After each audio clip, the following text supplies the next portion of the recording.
Assalamualaikum warahmatullahi wabarakatuh. Perkenalkan, nama saya Muti Nuriyah. Saya dari kelas Pendidikan Bahasa Indonesia B, NIM BI 721097. Di sini saya akan menyampaikan materi tentang aktivitas umum manusia, yaitu berpikir. Pengertian berpikir secara sederhana, berpikir adalah memproses informasi secara mental atau secara kognitif. Secara lebih formal, berpikir adalah penyusunan ulang atau manipulasi kognitif, baik informasi dari lingkungan maupun simbol-simbol yang tersimpan dalam long-term memory. Berpikir adalah suatu proses memanipulasi informasi secara mental seperti ketika membentuk konsep-konsep abstrak, menyelesaikan beragam masalah, dan membuat keputusan serta berefleksi kritis atau menghasilkan gagasan kreatif. Para psikologi mendefinisikan berpikir sebagai manipulasi terhadap representatif mental dari informasi. Suatu representatif dapat berbentuk kata, gambaran, visual, suara, atau data dan modalitas sensori lainnya yang disimpan. Dengan kata lain, berpikir merupakan suatu proses mengubah suatu representatif tertentu dari informasi menjadi bentuk yang baru dan berbeda sehingga kita dapat menjawab pertanyaan, mengatasi masalah, dan mencapai tujuan tertentu. Menurut Drever dalam Walgito 1997 menyatakan bahwa berpikir adalah melatih ide-ide dengan cara yang tepat dan seksama yang dimulai dengan adanya masalah. Sedangkan menurut Solso 1998, berpikir adalah sebuah proses di mana representasi mental baru dibentuk melalui transformasi informasi dengan interaksi yang kompleks atribut-atribut mental seperti penilaian, abstraksi, logika, imajinasi, dan pemecahan masalah. Dari pengertian tersebut, tampak ada 3 pandangan dasar tentang berpikir, yaitu 1. Berpikir adalah kognitif, yaitu timbul secara internal dalam pikiran tetapi diperkirakan dari perilaku. 2. Berpikir merupakan sebuah proses yang melibatkan beberapa manipulasi pengetahuan dalam kognitif. Dan yang ketiga, berpikir diarahkan dan menghasilkan perilaku yang memecahkan masalah atau diarahkan pada solusi. Secara singkat, pengertian berpikir merupakan proses kognitif yang berlangsung antara stimulus atau rangsangan dan respon. Contohnya, misal kalau dijadikan ilustrasi, Afifah akan membeli handphone baru. Oleh penjual, ditawarkan berbagai macam merek dengan berbagai macam harga. Sebelum Afifah memutuskan sesuatu jenis handphone yang akan dibelinya, Afifah mengolah informasi terlebih dahulu atau pengertian yang ada pada dirinya, kelebihan serta kelemahan merek, hingga akhirnya Afifah memutuskan pada merek tertentu. Proses berpikir. Simbol-simbol yang digunakan dalam berpikir pada umumnya berupa bahasa atau language. Karena itu sering dikemukakan bahwa bahasa dan berpikir mempunyai ikatan erat. Sekalipun bahasa merupakan alat cukup ampuh atau powerful dalam proses berpikir, namun bahasa bukan satu-satunya alat yang dapat digunakan, yaitu image. Walaupun berpikir dapat menggunakan gambaran-gambaran image, namun sebagian besar dalam berpikir menggunakan bahasa atau verbal thinking, yaitu berpikir menggunakan simbol-simbol bahasa dengan segala ketentuan-ketentuannya. Sedangkan non-verbal thinking adalah gambaran tentang suatu tempat atau kota yang memberikan gambaran kepada orang yang bersangkutan atau memberikan visual map atau kognitif saat memasuki suatu kota atau tempat. Karena bahasa merupakan alat yang penting dalam berpikir, maka sering dikemukakan bila seorang berpikir, orang itu bicara dengan diri sendiri. Hambatan dalam berpikir. Hambatan-hambatan yang mungkin muncul dalam proses berpikir dapat disebabkan antara lain: 1. Data yang kurang sempurna sehingga masih banyak lagi data yang harus diperoleh.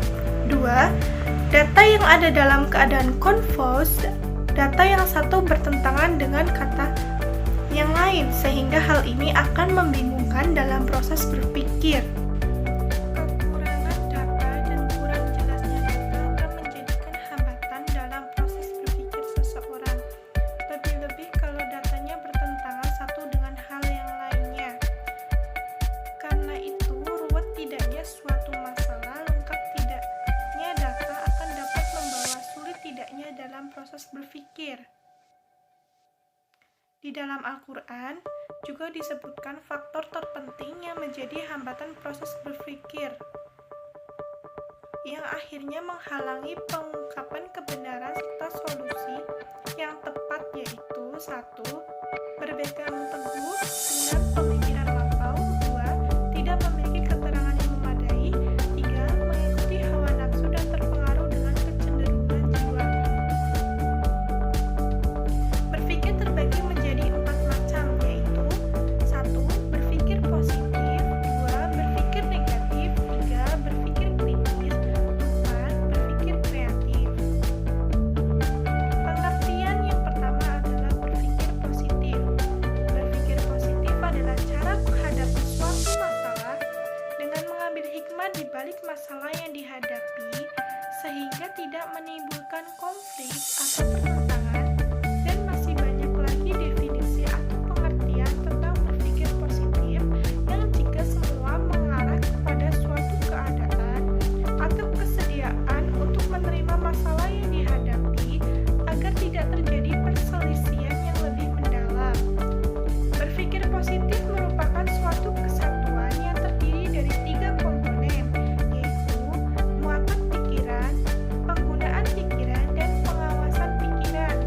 Kemudian, dengan pemikiran yang positif akan mendorong untuk melakukan hal-hal yang positif, antara lain merealisasikan tujuan-tujuan positif atau target-target positif, mengembangkan berbagai potensi yang kita miliki seperti bakat, pengetahuan, pengalaman, dan karakter, dan juga untuk menyelesaikan masalah atau persoalan yang muncul dengan cara positif, kreatif, dan konstruktif. Selain itu, berpikir positif juga terkait dengan kemampuan untuk meminimalisir pikiran-pikiran negatif yang muncul. Ubaidi 2007.2/12/2019. Manfaat berpikir positif. 1. Manfaat berpikir positif dalam keluarga.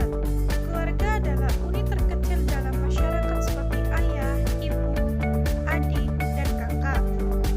Awal lingkupan yang pertama dan sering bertemu dengan keluarga dan lebih dipercaya dari orang lain, dan apapun permasalahan keluarga akan menjadikan hal yang paling utama memberi dan menerima solusi pemikiran kita.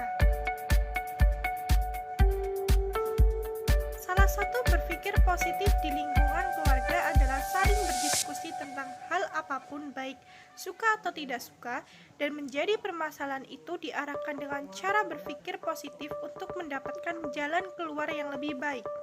Saat berpikir positif di lingkup terkecil atau keluarga, kita akan mengalir rasa kehangatan, kekompakan, dan motivasi menjadi keluarga yang sejahtera dan harmonis. Apalagi kita akan menerapkannya di luar lingkup yang lebih luas, yang akan semakin harga diri kita lebih bernilai.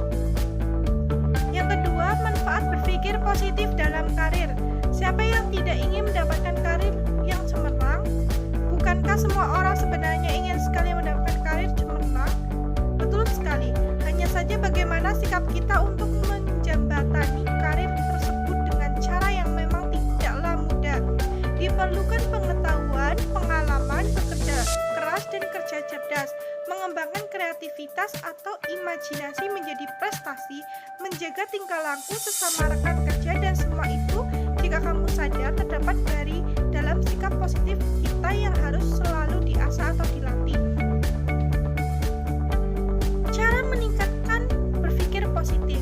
Yang pertama, meditasi. Penelitian terbaru oleh Fredrickson Barbara telah mengungkapkan bahwa orang yang bermeditasi setiap hari menunjukkan emosi yang lebih positif daripada mereka yang tidak bermeditasi. Orang yang bermeditasi dapat membangun keterampilan jangka panjang yang berharga.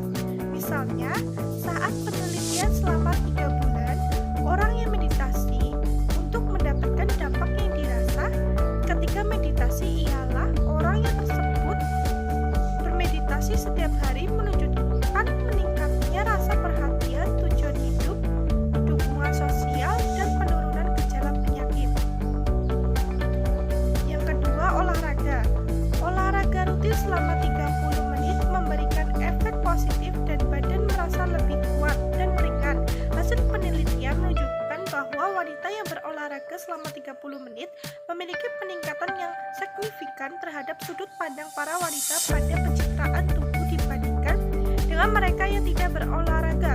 Menulis, studi ini yang diterbitkan dalam Journal of Research in Personality meneliti sekelompok 90 mahasiswa sarjana yang dibagi menjadi 2 kelompok.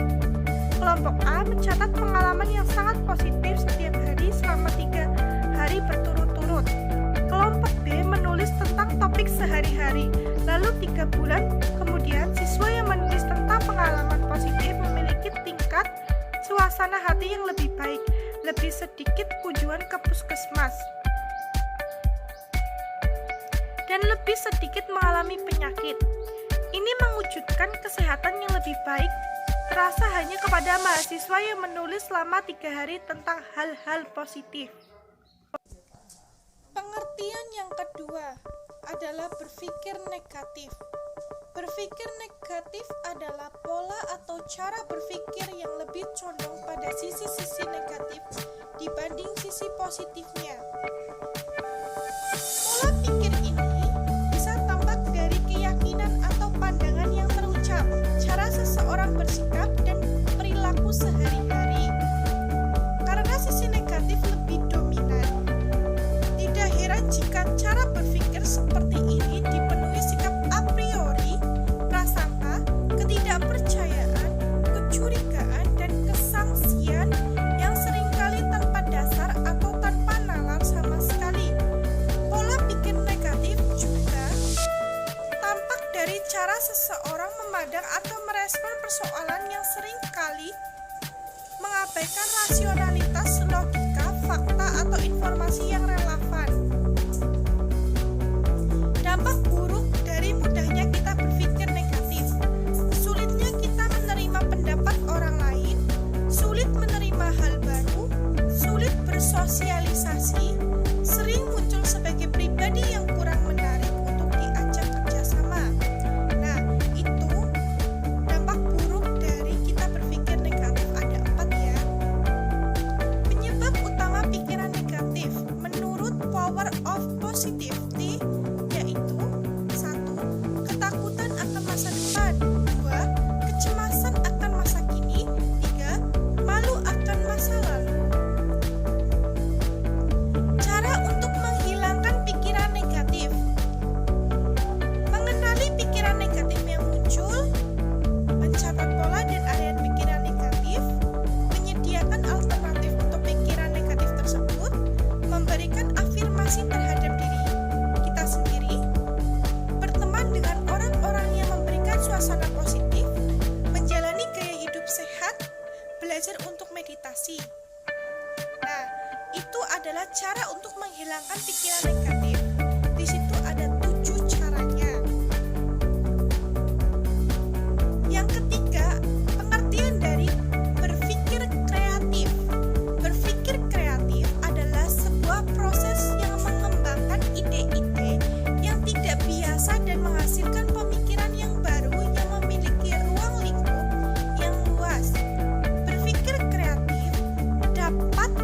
menghasilkan pemikiran yang bermutu. Proses kreatif tersebut tentunya tidak dapat dilaksanakan tanpa adanya pengetahuan yang didapat dengan pengembangan pemikiran dengan baik. Berpikir kreatif memberikan dukungan kepada peserta didik sehingga peserta didik lebih terpacu untuk lebih kreatif. Nah, di sini ada faktor pendorong kreativitas. Menurut Uno dan Nurdin, 2014 menyatakan bahwa faktor pendorong kreativitas yaitu kepekaan dalam melihat lingkungan. Maksudnya, peserta didik sadar bahwa berada di tempat yang nyata. Itu yang pertama. Kebebasan dalam melihat lingkungan. Maksudnya, mampu melihat masalah dari segala arah. Itu yang kedua. Komitmen kuat untuk maju dan berhasil. Maksudnya, hasrat ingin tahu besar. Itu poin yang ketiga.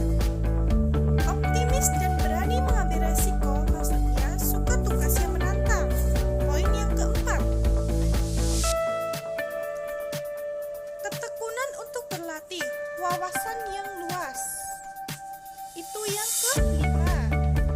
Lingkungan yang kondusif, tidak kaku dan otoriter. Itu adalah poin yang keenam.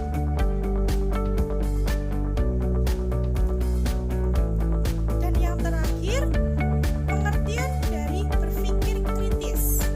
Berpikir kritis adalah suatu proses di mana seseorang atau individu dituntut untuk menginterpretasikan dan mengevaluasi informasi untuk membuat sebuah penilaian atau keputusan berdasarkan kemampuan menerapkan ilmu pengetahuan dan pengalaman. Menurut Perry and Potter 2005. Menurut Batman dan Batman 1988, berpikir kritis adalah pengujian secara rasional terhadap ide-ide, kesimpulan, pendapat, prinsip, pemikiran, masalah, kepercayaan, dan tindakan. Kalau menurut Strider 1992, berpikir kritis adalah suatu proses pengujian yang menitikberatkan pendapat tentang kejadian atau fakta yang mutakhir dan menginterpretasikannya serta mengevaluasi